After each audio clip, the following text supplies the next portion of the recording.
And welcome to Conservatives Talk.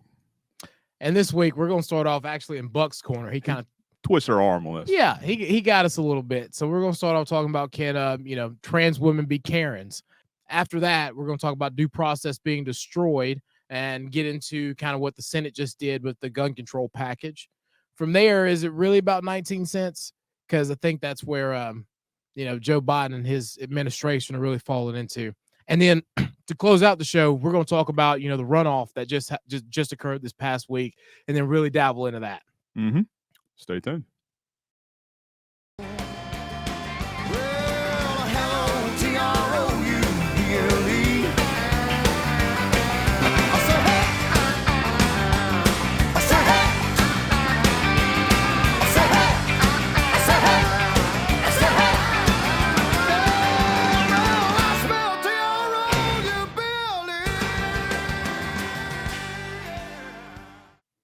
And welcome back to Conservatives Talk. My name's Justin. And this is Jamie.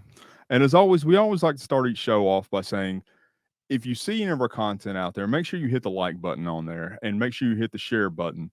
And anywhere that you do see it, make sure you subscribe to our platform on those channels. And that all ultimately helps us to be able to get higher up in the feed to where we're really able to expand and to grow the messaging platform for this.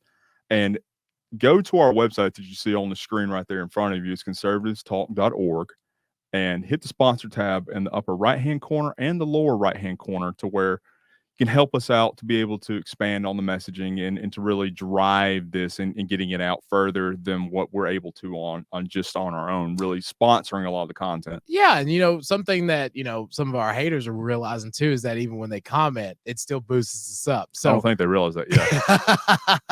But thank you for those. Clearly they're listening. So thank you. And so like always, again, thank you to our sponsors for your continual support. We really appreciate it. It's what really keeps us going. And it's now time for my favorite part. Although, and I don't know if you noticed, but we were able to get the drum roll effects into it. Let's do it. So, well, it's in post. Okay. So are you ready? 143 days until we beat Stacey Abrams. Cannot wait until the day. Cannot wait till Brian Kemp's governor again. Can't wait. Exactly. And our good friend the Colonel gets to extend his time in service. Yeah, he's gonna really enjoy that. Brought that up to him the other day, and he was like, I didn't realize that. Yep, but you're right. Long as Kemp's governor, he's Colonel. Exactly. So let's jump right into it. The conspiracy corner, as we have dubbed it. Exactly. Buck found this one online, and it was an article that was posted on a website called The Cut.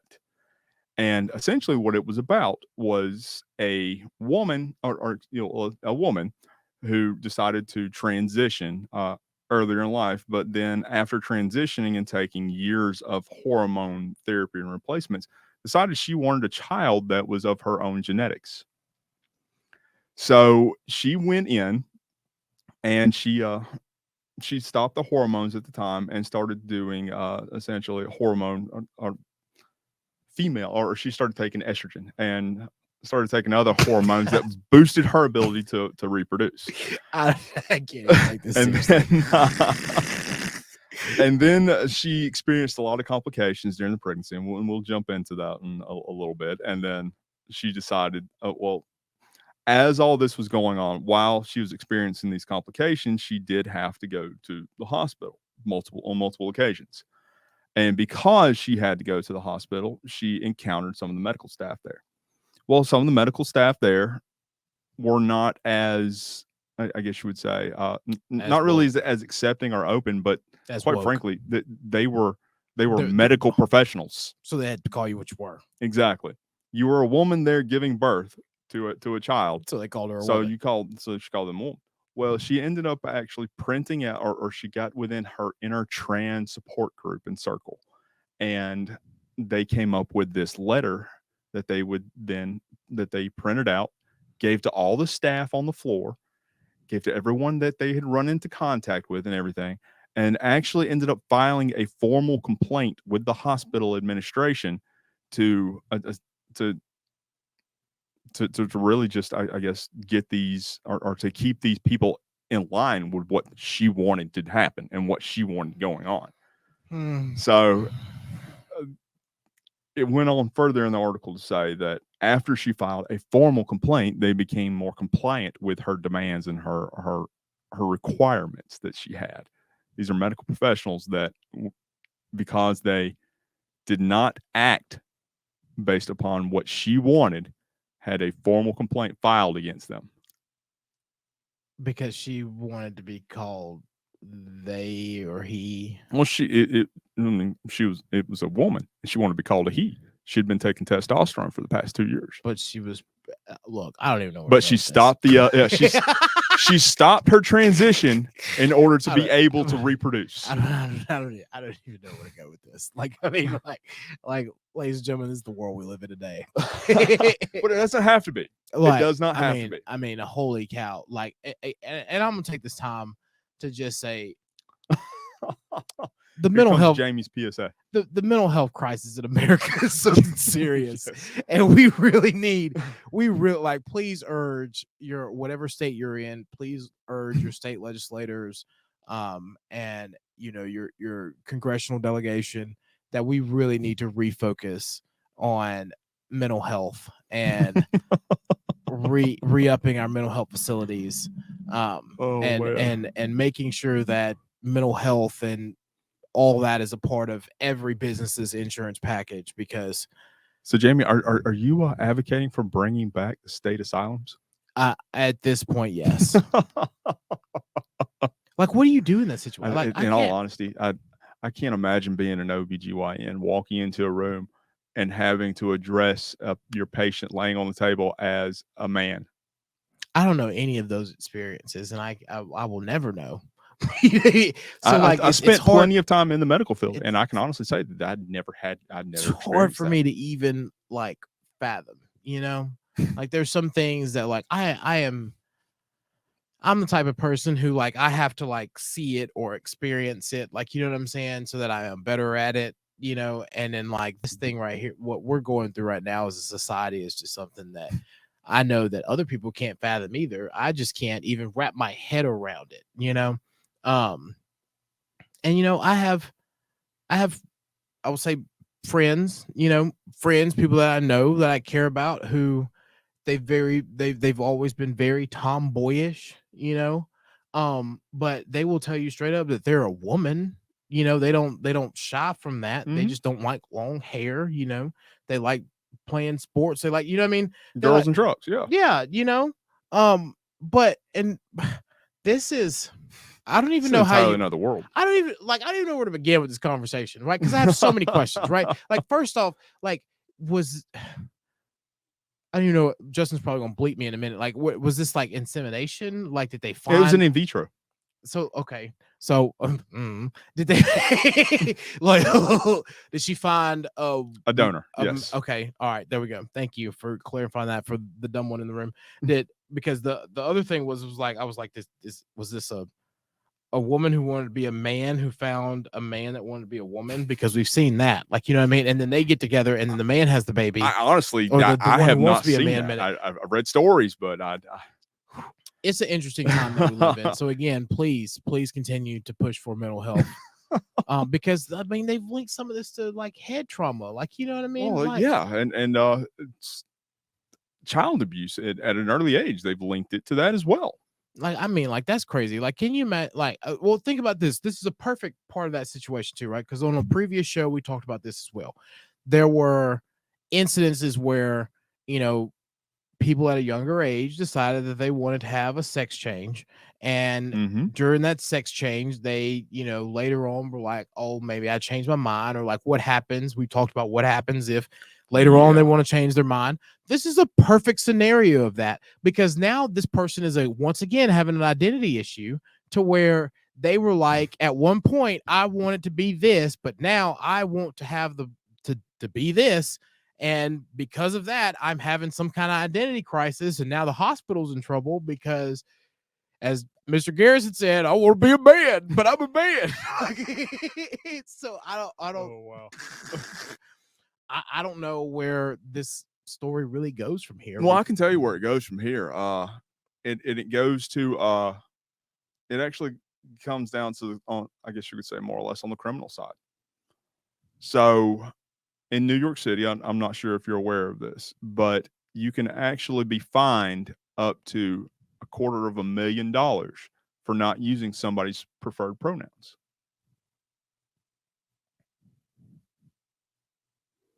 That's where it goes. I'm silent. You can so it's $125,000 if you refuse to use somebody's pronouns in a business sphere, more or less. And they said that if it was done in a reckless and wanton type of an effort, it's $250,000 that you're fined through the city. So I think that's an actual law. What city? New York City.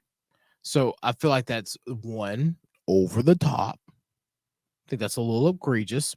I think that kind of matches though in New York City though when we start talking about levels of fines, like 250,000 of them is probably like $20 to us. Like, you know what I mean? I don't know about that now. Like not to that that's an extreme case. Yeah. Okay, that's an extreme case. Like not exactly, but I mean, you know, I have a friend who lives up in New York City, and for the exact size of a loft that I used to live in, his condo is the same square footage. He's paying $250,000, right, for a studio. That's outrageous. Their prices are distorted. Like, you know what I mean? Like, because property values, everything else is so high. So, like, that's hefty, yet slightly a drop in the bucket. But still, I don't know how we even got to that point to where it's a fine outside of some extreme discrimination law issues. Well, it's actually how are they tying this? It's tied under the Human Rights Code, the city's Human Rights Code. Interesting. So they're tying human rights to individuality and discrimination, because discrimination is the only thing I can think of that why they would get back to it being a human rights individual issue on an individual sense. Mm-hmm. You are essentially owing the city $250,000 in fines for not using the pronouns that an individual would require that you use of them. And this is if a business does this, correct? This is so if you are working as a teller at a bank and somebody walks in and looks like a dude, but they don't have a penis, and you address them as a man, and they want to identify as a dog, and you don't address them as Spot. I saw that on TLC. It's $125,000. For those of you who don't know, anything that you have any questions on that is very crazy going on in the world right now, please watch the Learning Channel. Or don't. The Learning Channel teaches you so much. I didn't know so many people wanted to be dogs and horses until I watched the Learning Channel. But I digress. Yeah, that's where it's going from there. That's interesting. If you don't conform with what somebody else wants you to conform to, then you are fined up to $250,000. I have so many questions, y'all, because the last time someone did this, I'm pretty sure that that's how we ended slavery to an extreme extent, right? Follow me down that rabbit hole for a second. Yeah, you'll have to expand upon that one. Because people were trying to say that one description of a person was not a person. You're talking about the Dred Scott case. Correct. So when we describe human beings, there is a social standard, and we either have to change the social standard for all, but there has to be due process for that, or which we hadn't had. We've had a somewhat glimpse of it, right? With the whole civil union thing, and when it comes to marriage and the legal sense in that. Well, hopefully that's on its way out, just like Roe. I don't know. That's a legal term, right? For me, I think civil unions are legal. Okay, and here's True, what civil unions, yes, civil unions are but legal because Alberta Fell is because a completely different area. because to me, anyone has the right to marry another consenting person. Okay, No, do what you want to. Well, do what you want to you under the can law. join in a union, You can not join in a marriage. union. Marriage to me is a religious term, Mm-hmm. and marriage itself is something that can be done in a church. You cannot force a church to perform a civil union if they do not want to. Mm-hmm. But that's why we have other venues outside of churches to perform these civil unions, right? That's just my 2 cents, like it matters. Well, it does, everybody in And thank conservatives you for talk that. land. You know, so but that to me that goes back to the same point of like, why are you forcing me to recognize something that 1% of the population recognizes? Not even 1%, less than 1%. But yeah, I mean that's the next step that they're It's just like trying or that they're going to try and instill upon the population of the populace is that if you do not consent or if you do not celebrate and abide by what they want, then you will be held criminally liable for it. believe it or not, right? So I watched the Daily Show just, because Well, he's coming to Georgia to cover the midterms. You know that? I know that Trevor Noah is gonna be here. Oh my god, we have to go stand against him. Have to do a live show, see if he'll come on. Like legit, like interact. We'll see if we. I mean, we've got press passes. We'll Like see if we can go see if he'll use come those. on, and then we'll go on, and then we'll just go, what is wrong with you? And he'll go, what's wrong with us? It's the perfect thing. But Trevor Noah and the Daily Show actually had a great segment on this, which is the same thing that I've been saying all along. It's very interesting to see on June 1st and July 1st how fast those ads go up and how fast those ads come down. And they listed every single company who has been against Pride Month up until the last year when they realized how much more money they could make by just changing their advertising, which is, again, the same thing that I've been preaching for the last month. Like, please, anyone, do not fall into this trap. Like, that's what it is. You know what I mean? Like, that's all it is. They realize that they can make a little bit extra advertising dollars by saying that, hey, I throw a little bit of advertising dollars here, more people will show up to my business or my venue on this date because of it. You see, I guess you're showing how woke you are for a month. Well, it's I don't even think it's like showing how woke you are. I would say that. No, I would say, I mean, that's pretty damn business savvy. Like, and here's why. Because for 1 month, I can almost double my monthly revenue by just changing my logo for 30 days. From a business sense, that's kind of teetered on the innovative thing. Well, I wouldn't say innovative. I mean, you're following the established trend of doing. You're following the trend. You're following the trend, which is in of itself not innovative at all. Well, it can be. And there's a car manufacturer that I'm not going to name, who ironically is a German manufacturer, who did the same thing when the Nazis were there. And so you can see, talking about Volkswagen, not just them. I'm thinking of a different one, but it was interesting to see the logos and the time frames, because you could see one logo back when Nazi Germany was there, and it showed like their logo with the Nazi symbol, and then they showed their logo with the pride flag.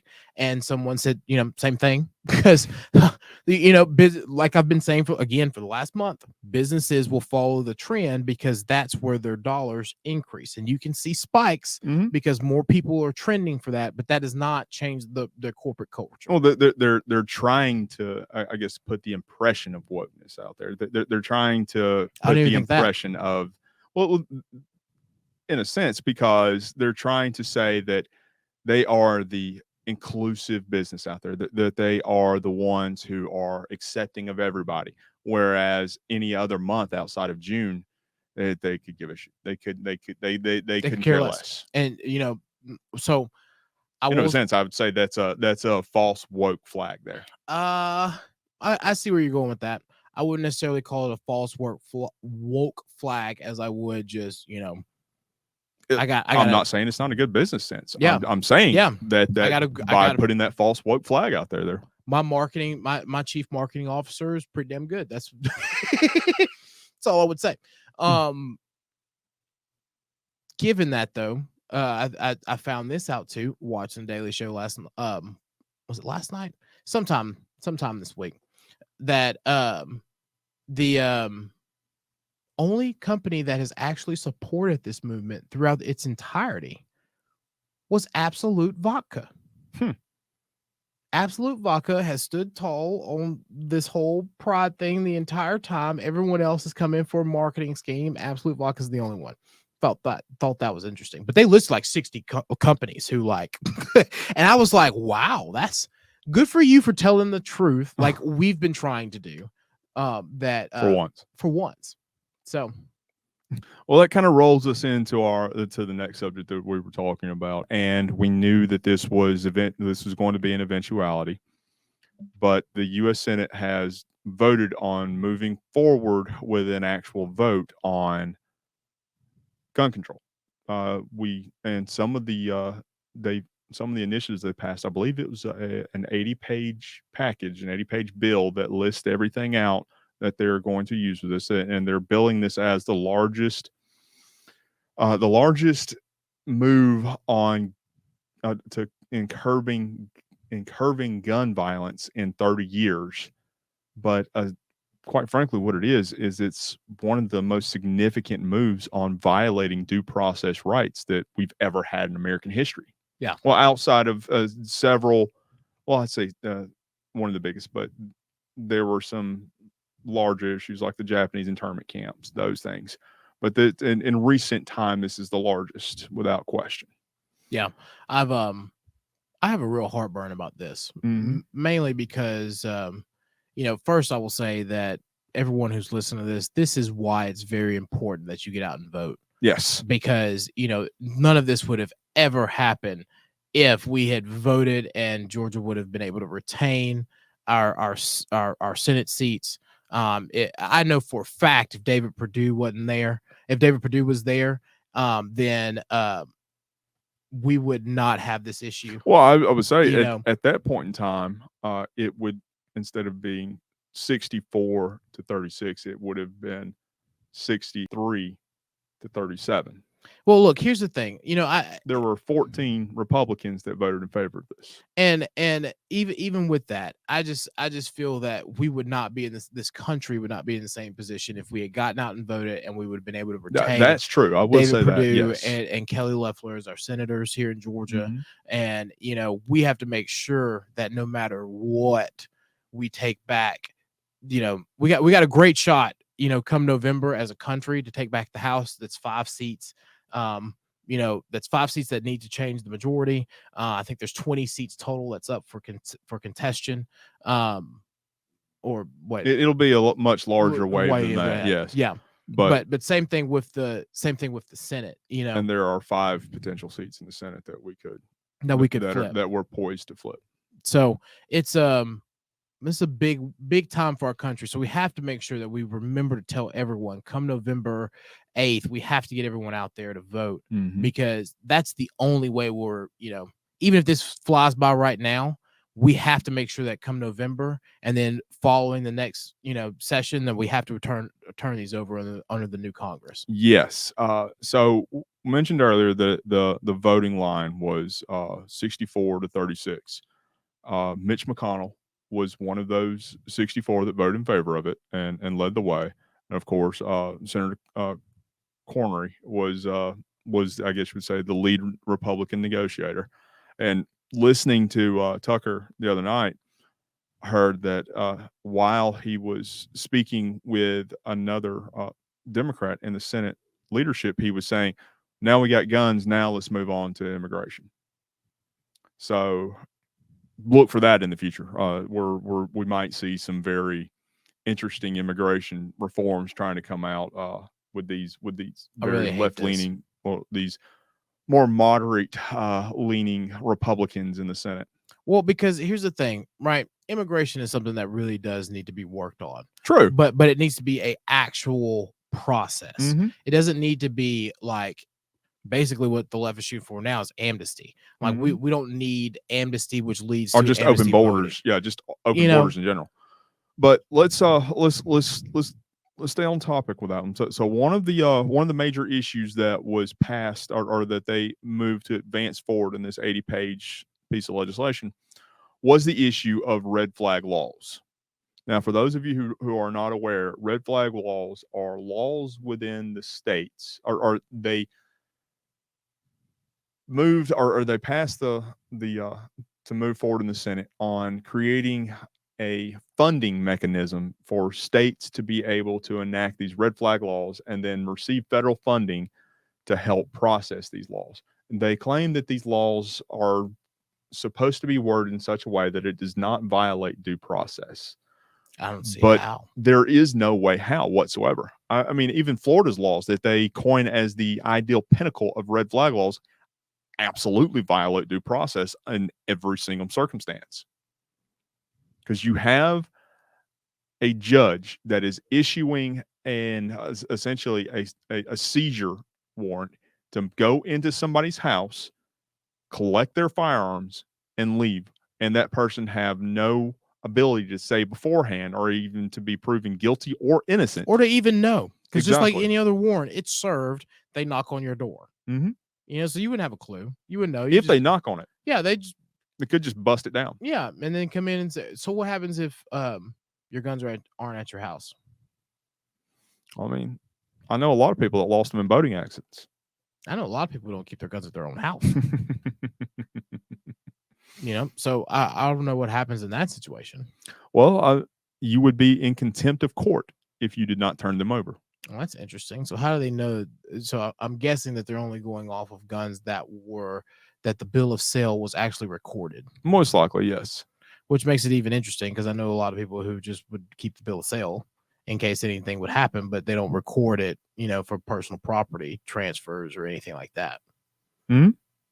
I'd say the vast then you got to go to the courthouse. There is no bill of sale. Yeah, you got to go to the courthouse and you got to file it. Then you got to pay for the filing fee. Then you got to make sure it's registered with the there versus you just buying it from, you know, your local outdoorsman store. But yeah, so they are incentivizing states to enact these laws, and to where these laws are essentially saying that the federal government or that the state government can now, because you have a somebody in the community, a family member, a law enforcement member, somebody who may or may not have a grudge against you, say that you would be a danger to yourself, then the judge can hold a hearing without you ever knowing about it, without you ever even being there to dispute any of these accusations that have been brought against you, and then file or actually say legally, yes, go and confiscate this man's firearms immediately. Well, if you have friends like mine, like not counting Justin, but if you have friends like mine, they'll do that for fun. You know what I mean? It's kind of, you know, well, I mean, we're a rambunctious bunch. And there are people that have been killed over swatting issues, and essentially that, I mean, you can kind of say the same thing along that line, where they call the SWAT team, or they called in an active shooter scenario. SWAT team shows up, and it was a guy who got mad that he got killed on an Xbox game and swatted this other guy, and the other guy ended up getting killed because of that in real life. Scary times we live in. Well, it gets worse. So they even added a provision in there that allows for, say, if you're 18 years old and you had a rough childhood growing up and you had a criminal record as a child, well, no longer would that be sealed.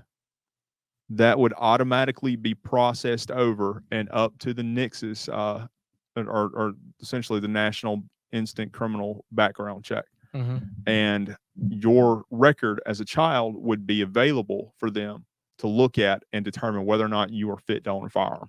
Wow. Even after you turned 18 and all of that was supposed to be sealed, that automatically gets reopened if you try and go and buy a firearm. The only other organization I'm aware of that does that is the military when they're doing a background check for secret security clearances. Yeah. Because most of your regular government agencies just only go back 7 years and don't open up any, juvenile records, which is in a sense interesting. But I mean, so I'm not agreeing. Okay. Me, I'm putting on my devil's advocate hat. I kind of see some kind of interest in that because I see where they're coming from. Let me put it that way. I don't agree with the opinion. I see where they're coming from because there may be underlining triggers that may not be prevalent that may arise down the road. There's some people who just don't, people will tend to try to push other people's buttons, and in an office setting when you don't really know someone, you only know them professionally. Some people try to do that to see how people are going to react, or if, try to do that because they can't fire them. So they'll do that to try to do what they can and try to make that person quit and make them uncomfortable. That in itself can be a red flag because that's how you get unfortunate situations to where you have disgruntled employees come in and perform heinous acts. That being said, though, it's not right to violate an individual's rights because you don't know what an individual has done or been through that caused that. You may cause something even worse by doing that than you would have if you would have just had them talk to that individual. Does that make sense?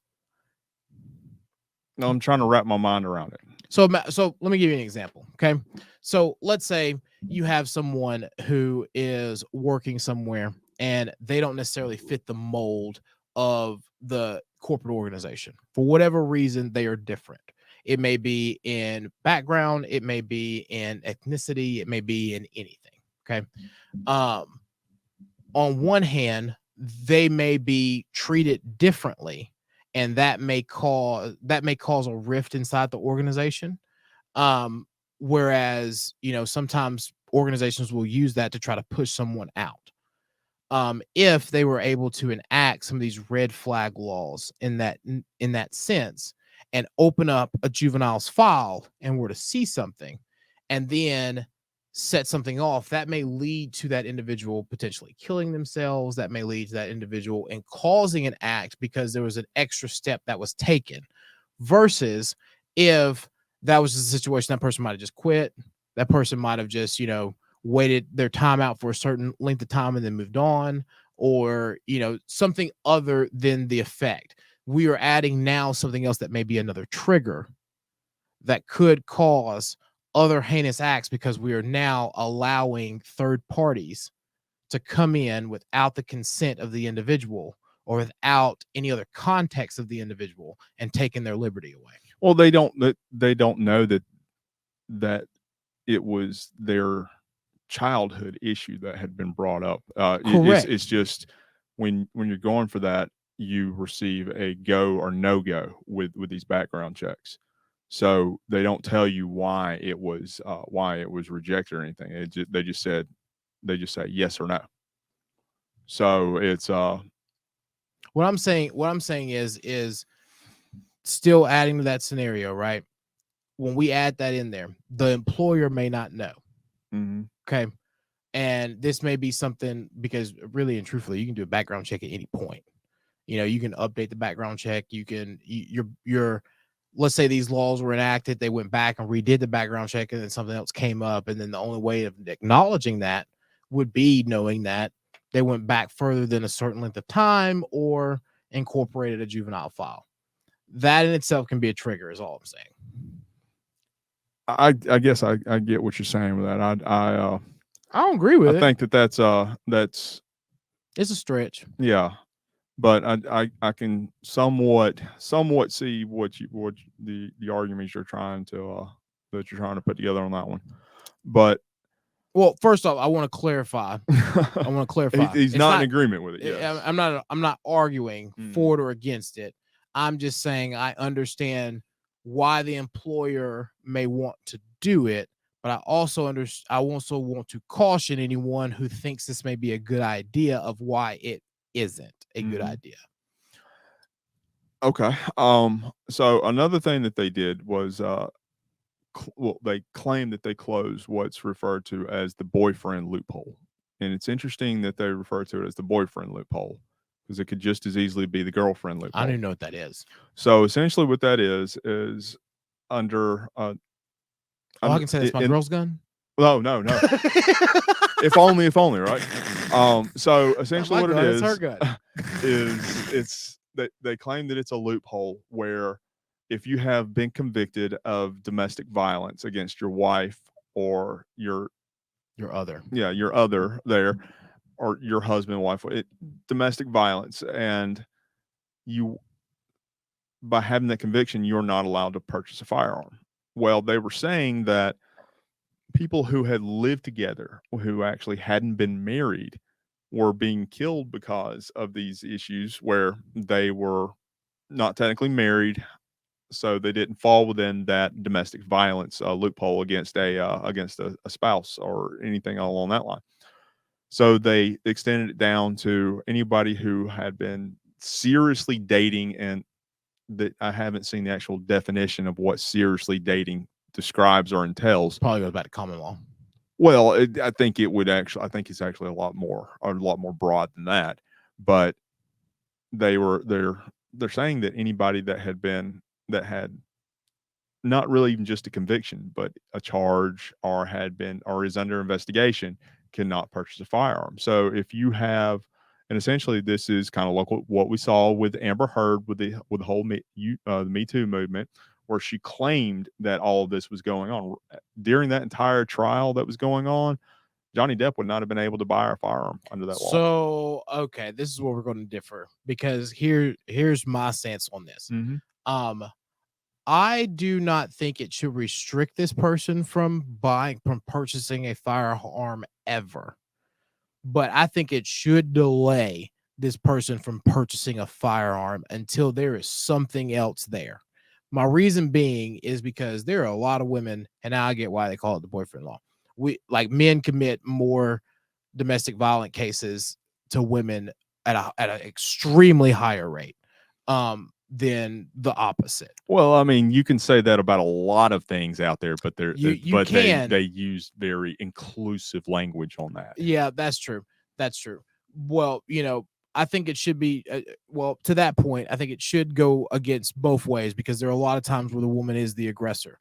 That being said, though, in those situations, there are a lot of people who are fearful for their life because of the way that their other was treating them, and the thought of that person being able to immediately never owning a firearm, then going and purchasing a firearm, and then potentially going and committing a homicide, or doing something else that's heinous like that. That is kind of scary. I do understand that, but I don't think that should be wrapped into a whole gun control issue. I think that's something that needs to be beefed up inside the domestic violence. Like if you get charged with domestic violence, right? Like there's some additional steps that they need to make you take before you can go once you go your separate ways. Like that should be included with anger management training that most people have to go through or something like that. So I see what you're saying with that, and to an extent I do agree with it, but again, this is one of those tiny baby steps that they're taking with that, because not only would that person not be able to purchase a firearm without actually being convicted of a crime, because even the mere investigation of a crime would prohibit that person from being able to fire or to purchase a firearm. And we see many times, many times, these allegations about these types of things are not true. It's essentially they got mad one night, they broke up. Or the significant other one significant other got mad at another significant other and made an accusation. Didn't really have anything to back up. And with the way our current court system is backed up with everything, it takes a good while for these to get through the claim process, through the investigation process. So there is an extended period of time where a completely innocent person is being violated or having their liberties removed from them because of that. Yeah. That kind of gives me some wishy-washy emotions. Well, It does think of it because you this know way. what, yeah, I don't even know where to go from Well, there. we'll think of it this way. The argument against people are I say kids, but young adults between the ages of 20 or between the ages of 18 to 21 not being able to purchase the firearm that they choose is because of the last two uh, mass shootings that happened, national mass shootings. So so the movement was trying to restrict these young adults, these young individuals from being able to purchase these weapons, even though they can be drafted at any point in time, enlist in the army, go off and serve with much more powerful weapons. So I don't agree with I don't So agree with raising the age range, right? it's But comparable. here's the thing. I think it's different if you have shown a history of committing violence against others. But that's a history. You have to have shown the history. All of this Like, all this could potentially be is an allegation without any due process behind it. You're having your liberties removed from you. yeah, but that gets real washy, and because of the fact of I understand. Like, here's the thing: I don't believe in taking anyone's individual rights for any reason whatsoever, right? But there are some people who aren't good-hearted people. That's just the facts of life. Mhm. Who we've seen time and time again who have used the process and the delays in the process to their advantage. Perfect example is that case that happened out of Florida that ended up in Wyoming, where the kid ended up killing himself, but we know that he killed his girlfriend, right? They had a history in Florida of domestic violence. They were seen on their road trip having domestic violence. She comes up missing. He did not say a word, used due process to get away, and then offed himself because he knew there was no way around it, right? That's a cop out. That kid deserved that person deserved to be able to go through the process and have the family have some kind of peace with what happened, some kind of knowing of what exactly happened to their daughter, right? I can imagine how that would have ended up if we find out that he had used a firearm. Now, that again goes against what we were talking about earlier, mental health versus the firearm, because once again, every time everyone talks about gun control and gun control issues, it always goes back to this individual was deranged for a while, yet no one took the time to say, hey, I need to, talk to someone or tell someone of authority that this person needs to be, monitored or something of that effect, because they are displaying constant distress signals.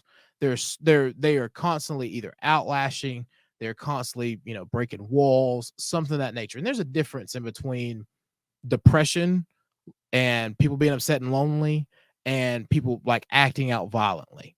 It's when people start acting out violently because of the situations in their life that, their support group or whoever is in their life needs to make, law enforcement authorities aware of it. And seeing something, saying something is that I do agree 100% on that. Although I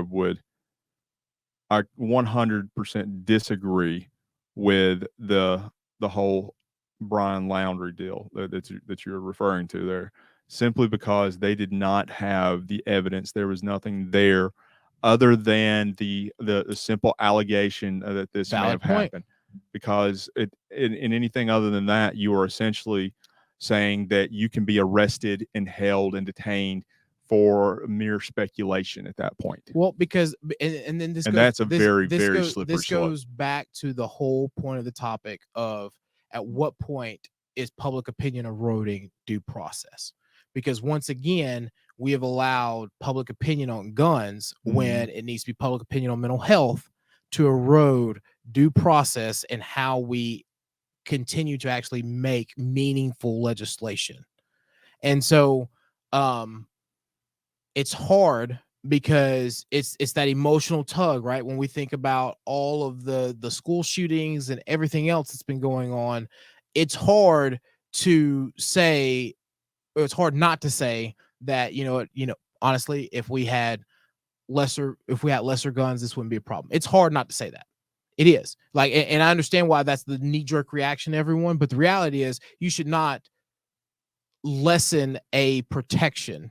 You should not override someone's, or over whatever it is, someone's individual liberties to protect themselves and their family in whatever manner they see fit, because you had an emotional moment, or there's an emotional tug that allowed you to fight for something. We need to be almost methodical when we start to think about, you know, how this actually is going to play out and affect us. You realize what you just did? You just made an argument against the actual pure democracy and made an argument in form of a republic. Oh, aren't we a democratic republic? Well, I mean, we are, and there's no such thing as anything other than a democratic republic when you're talking about a republic. But pure democracy is the idea of mob rules. It's the idea of policy flows the way public opinion and public perception is. It's very emotional. It's very there's nothing finite to it. In order to keep something that we've had for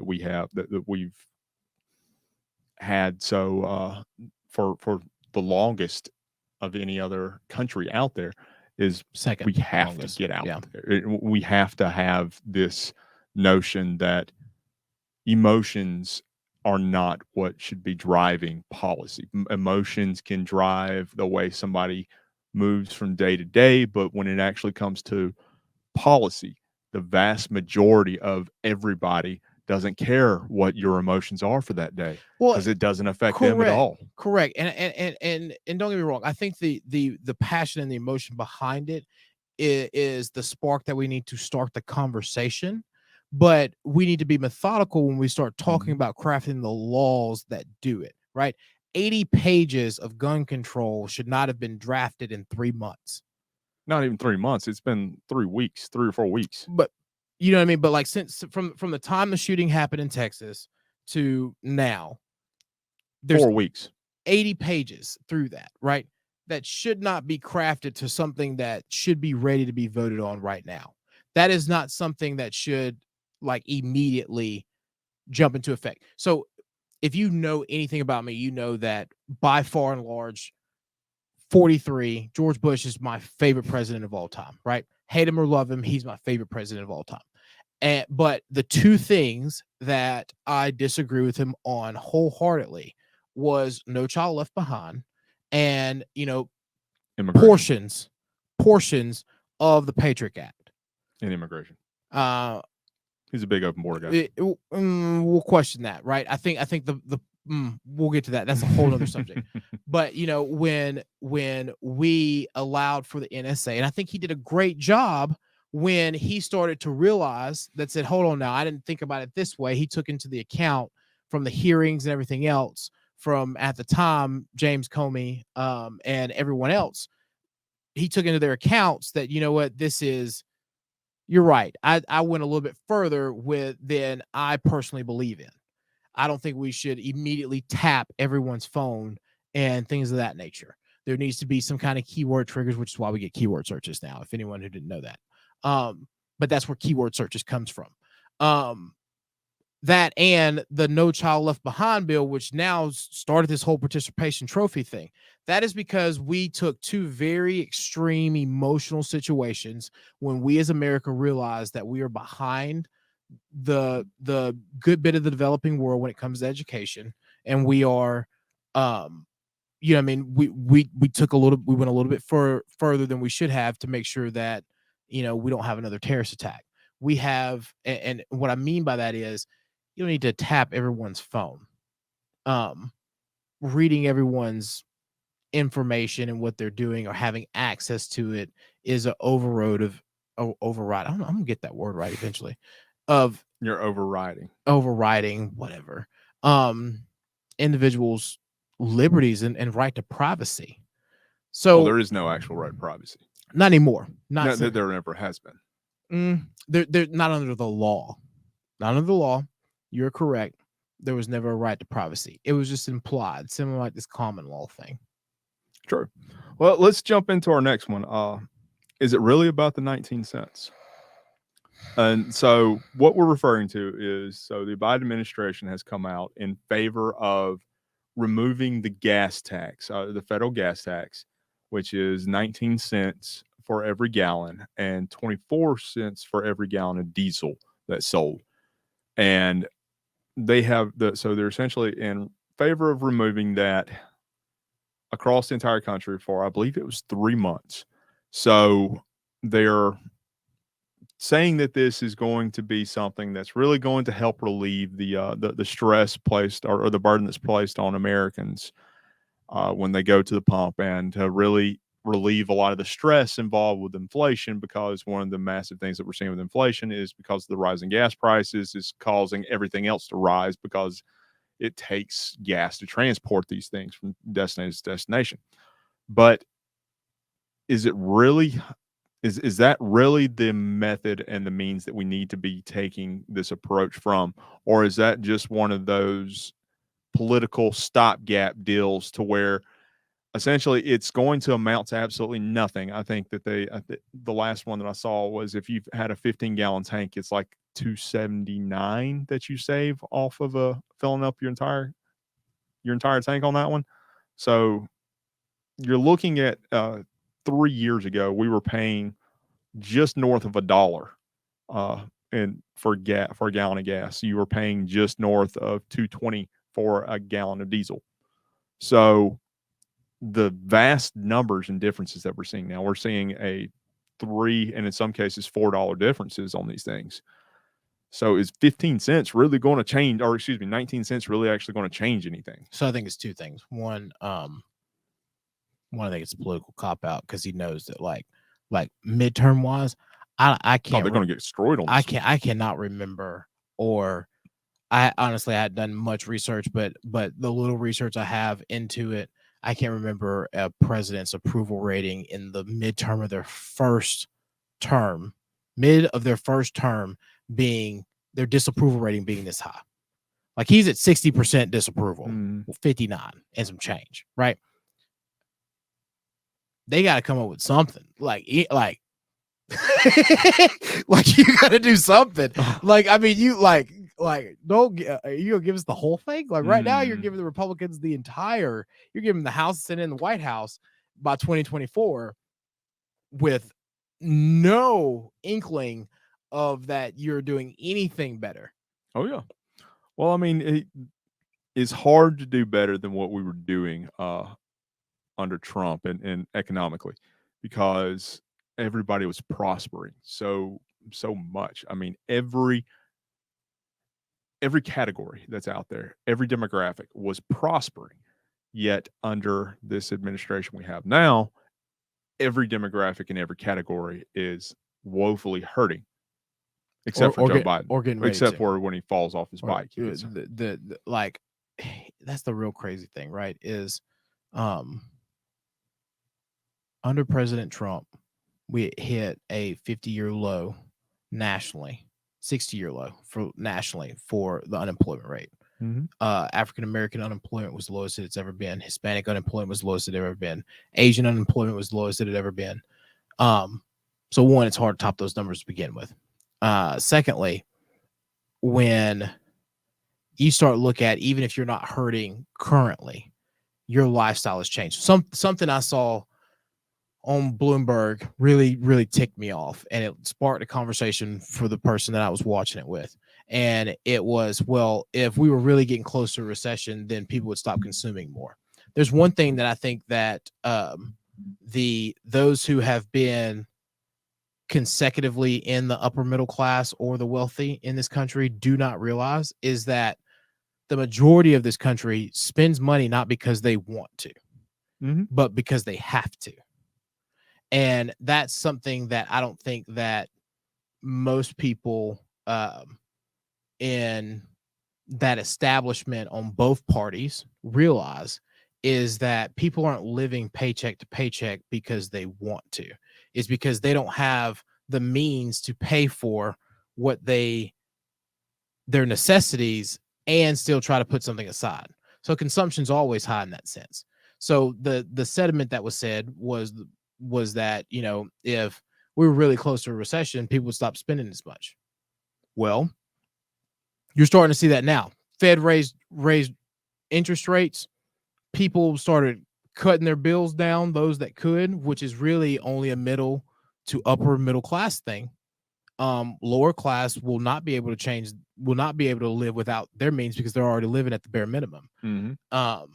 But everyone else has already started to make that adjustment. They're like, hey, look, this subscription's gone, this is gone, that's gone. I gotta, cut this out. Like, people are already making those adjustments because the Fed now thinks that consumption will start to go down because interest rates go up. But that's still not going to change the fact that we have not caught up to inflation yet.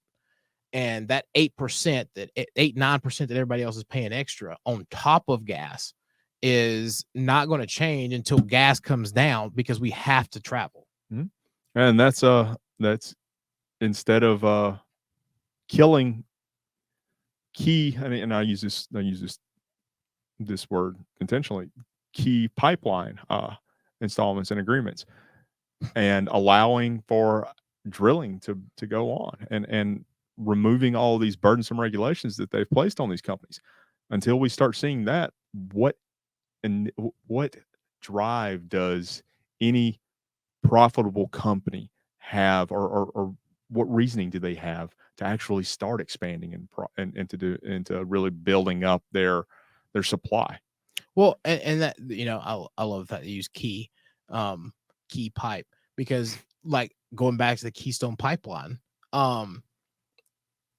even taking that out of the equation, right? Not even finishing phase 4 of the pipeline, looking at where we are, once you add in the federal gas tax, your state and local gas taxes, and even if we were to remove all of those, right, you still have to add in that, there's a profit that has to be made from the company that's doing the refining and the drilling and everything else, and the local business owner, and the shipping.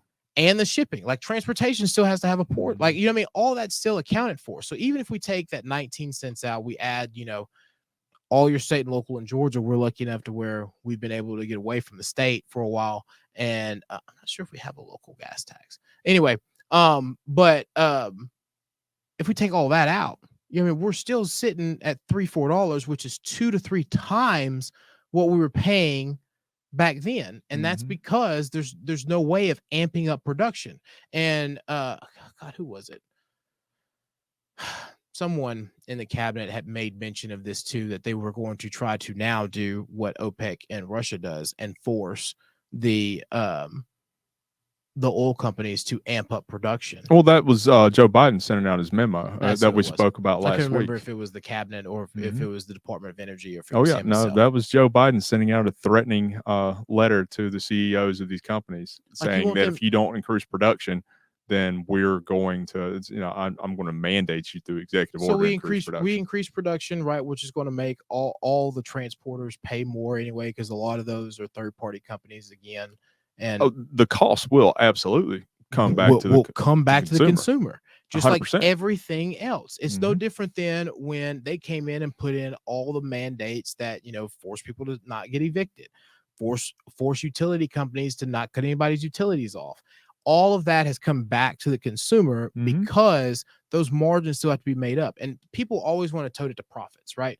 Profits are built into your unit. Okay. What's not built in is the extended payroll rolls. Yeah. Like, you know what I mean? Like you not paying and them still paying payroll and them still having to make their loans. That's still built into it. So kudos for the attempt, but someone needs to go back and take economics again. One of these things are one of the things that this could actually help out on on our side is that this could actually put a halt on the or on the progress of moving forward with at least $1 trillion of the infrastructure package that was passed. A lot of the Green New Deals, the Green New Deal initiatives will be halted on this, because all of that, or that gas tax that comes in, is going into the federal highway fund, and that money is then filtered out to the states to build out infrastructure, hard infrastructure. But under the infrastructure package,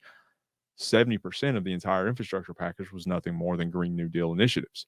So a lot of that is going to be halted because that the funding for that is not going to be coming in. Although the Biden administration has come out and said that that would not happen because they have built-in safeguards.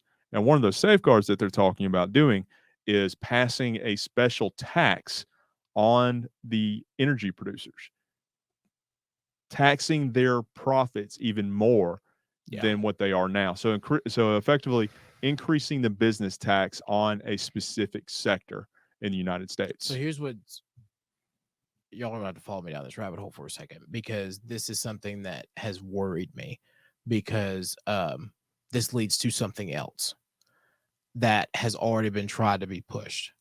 For one, everyone's worried because everyone knows, we feel it, there's a recession looming. Okay. And if not here already. And everyone is fearful because of, what happened just over 10 years ago. There are safeguards now in place because see, when we had the mortgage crisis issue, it was because you had all these variable rates that, came in. Yes. And you had these balloon payments that, because of these variable rates, if something were to happen, it calls a trigger for your mortgage to double. Most of that is all of that's not in place anymore. Most mortgages are fixed. Okay. Mm-hmm. So your mortgage payments may not balloon, right? But what may balloon is other factors inside of the financial, system that could cause other issues. For example, let's think about your most valuable property in a lot of places are held by baby boomers and older wealthy people who have been able to, buy and sell houses, move it that kind of way. Okay. A lot of them are on fixed income. So when they start talking about, increasing these corporate taxes, increasing, the taxable rates on bonds, what you're doing now is you're affecting fixed income. Mm-hmm. So these individuals who, pretty much live off fixed income are now going to be more at risk, because though their mortgage may not go up, their payments, their payouts may not be the same. So though they may have, $2,000-$3,000 mortgage because their pension, everything covers it, what happens when your fixed income drops? Because your 401k and, your taxable income off of these, financial vehicles is higher. Mm-hmm. What happens then? Because then the property value may not drop. Well, or it may drop slightly, but then they won't be able to pay for it, so they're still going to be foreclosed on. Yes, but in this instance, they are specifically targeting the energy sector in that special tax. So it wouldn't be passed on to the I guess with the example that you used, folks that were on a fixed income. This would specifically be targeted towards the energy CEOs, the actual companies and corporations. The reason why I marry the two is because you can look at it. There's a bill out there in Congress right now that is to increase the taxable rate of all corporate bonds. Oh yes, no, absolutely, there is. Yes, and so I see this as a foreshadow this as a step towards that. Kind of like you can get this the gun control bill and taking all of our farms. Correct. Government works incrementally. I mean, if I can get a little bit now, then you'll give me the mile later. And so when people start talking about, oh, okay, well, we're going to fix that by increasing this. Well, you just gave them, precedent on increasing what they've been asking to do for the last 2.5 years anyway. And that's increase the taxable rate on corporate bonds, which puts us in the same position. No, I can see where you're going. Because then you're just lowering the yield on treasury notes. Yeah. So, well, let's get into let's talk about some of the people that might be able to stop that. And kind of given our thoughts and opinions on what happened. First, I got this primary. Congratulations, Mike Collins. Well done, sir. Well done. Mike will be on the show soon. Mike, we've been a fan of Mike and known Mike since he started this, and through all the adversity, all the tough times, Mike Collins has pulled this out as we knew he would. So kudos to him and, all the voters inside the 10th, because you got a great representative. And it wasn't just a win. I mean, it was slaughter. yeah. As deservingly so. I mean, it was nearly 75% of the vote. And I'll say it since our friend the president, really can't. I'll say it. Just about to hit me. I don't even honestly believe that the Vernon Jones endorsement was real. I think it was it was something to get him out of the race. It was because we hey Vernon, why don't you go run the 10th? Well, we know Mike Collins is going to snub you because we got to get you out of politics because you switching sides. Kudos for being a great player in the game towards standing up for President Trump, but you were a fox in the hen house, and thank God we got him out. Mm-hmm. Oh yeah, and he drew a crowd. So. Hey, he drew a crowd, but sometimes you got to go. He was a tool that was used, although ineffectively. That's what it was. It was a good pawn. Yes, and then that brings us to and moving, I guess, up or down the numerals on that one, moving to the 6th. Congratulations to Rich McCormick. Congratulations, he did win. I think not my first choice. I think he'll be great. I do expect a lot of good things out of him. Jake Evans was my pick. Yes, and that's because again, known Jake he is, yes. for a long time. I know he's a great guy. Mm-hmm. I know he would have done great as a congressional member, but I look forward to him to continue his run in politics. He's been in the party for as long as I have. Yeah. And so I'm hoping this doesn't dissuade him from future bids because I think that he's got a bright future. He does. And once folks see true nature of others, this could potentially open up other opportunities. Yeah, and I think Dr. McCord is going to do great. I know we got fully behind Jake here on the show, and again, that's just because we know Jake and have known Jake. But I think Dr. McCoy is going to be a great McCormick. Sorry about that, Dr. McCormick. I think Dr. McCormick is going to be a great champion for the Republican Party. We'll see. I'm aware of him as well. And then moving down the list, the 2nd congressional district. That one, I'll be honest with you, is one that we really need to start paying more attention to because, I didn't pay much attention to it. In all honesty, I was unaware that was actually a district that could potentially be flipped. So, Chris West beat Jeremy Hunt. It was a very close race. Neither one carried an endorsement from the big guy, but at the same time, Jeremy did have a lot of endorsements from folks that were that had larger names. I believe it's Tom Collins, Nikki Haley actually came and stumped around for him here in the district or here down their district. But the interesting thing about that is who they're coming up against, and that was one of the reasons why I really hadn't paid much attention to it because the guy that they're going to be coming up against is Congressman Bishop. Congressman Bishop has been in that seat for nearly 30 years. Yeah.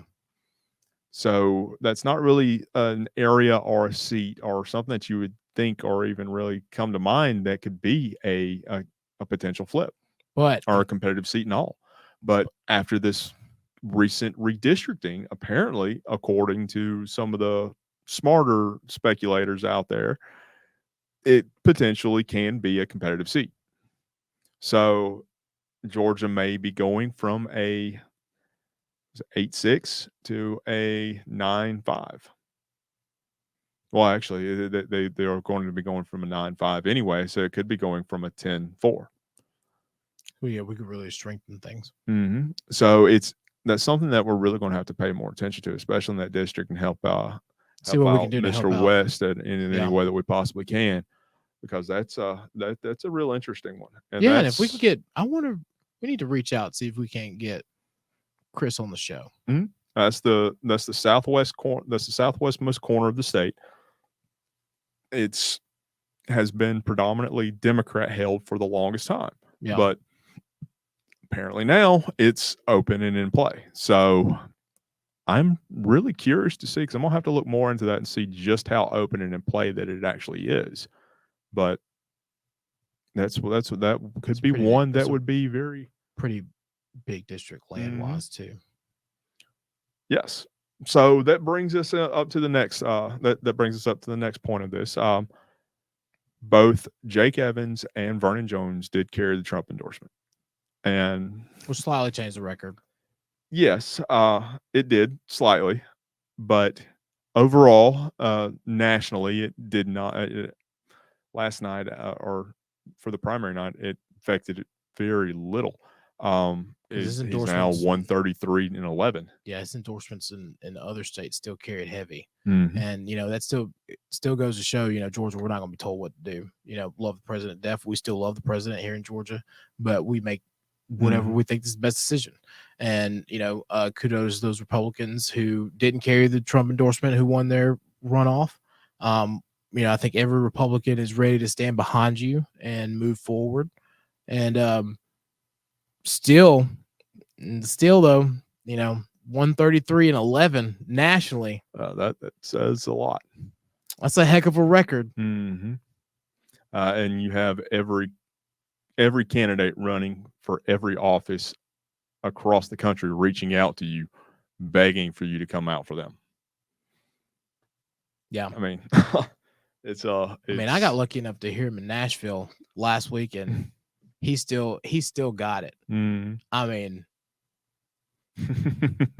he's definitely not falling off of bicycles. Yeah, and did you hear him in Memphis? He made sure we both spent a lot of time in Tennessee, but he made sure in Memphis this past week to talk about Joe falling off the bike, and he made the promise that he will never ride a bike as president, so he doesn't make that mistake. But I mean, to see him in Nashville, he won't say it, but he's ready, and I think the country's ready for him. Well, definitely need something, that's for sure. But as always, we like to close out all of our shows by saying, make sure you hit the like button and the share button, and help us be able to spread our message out as far and wide as we possibly can get it by hitting the like button, commenting, sharing our productions here. You're actually helping us to raise our profile on these platforms and actually help us get higher up in the feeds, because without doing that, the algorithms that they have in play there, it doesn't matter when you post it. It's all about how many people actually engaging and interacting with it. Depends on how high up you get in that. And it makes me smile so much, because whether you like us or hate us, please keep commenting. Yes, you just it just makes everything better. Mm-hmm. And also, if you would please, if you're able to, go to our website on the screen there, conservativestalk.org, and hit that sponsor tab in the top right-hand corner and the bottom right-hand corner to help us out where you're able to, because every bit that you sponsor our show with goes an incredibly long way. We really stretch out every dollar that we have coming in with our sponsorships, and it helps us to be able to advance this, or advance our production means, to advance our show, to be able to spread our message even further. And it really helps to generate a lot of other opportunities for us to really grow our platform and our message. Absolutely. Everything that you see, all the new details, if you pay attention or been watching us for a while, every upgrade that has happened, literally almost every show, is because of our sponsors. Yes. And so we're thankful for our current sponsors who continue to support us and get behind us. And as always, thank you to Net News Network, our affiliate network, for allowing us to continue. They allow for us to get national press passes. Yeah. Wow. We're still working on how exactly we're going to take full advantage of those. That's just, thanks to you. Anyway, as can I do my favorite part now? Let's do it. 143 days until we beat Stacey Abrams. Cannot wait. Elated. Yes. November 9th is going to be a great day. It is. Because now the results have to be in by 11 o'clock that evening. So once we hear everything by the end of the evening, November 8th. There, here's the best part.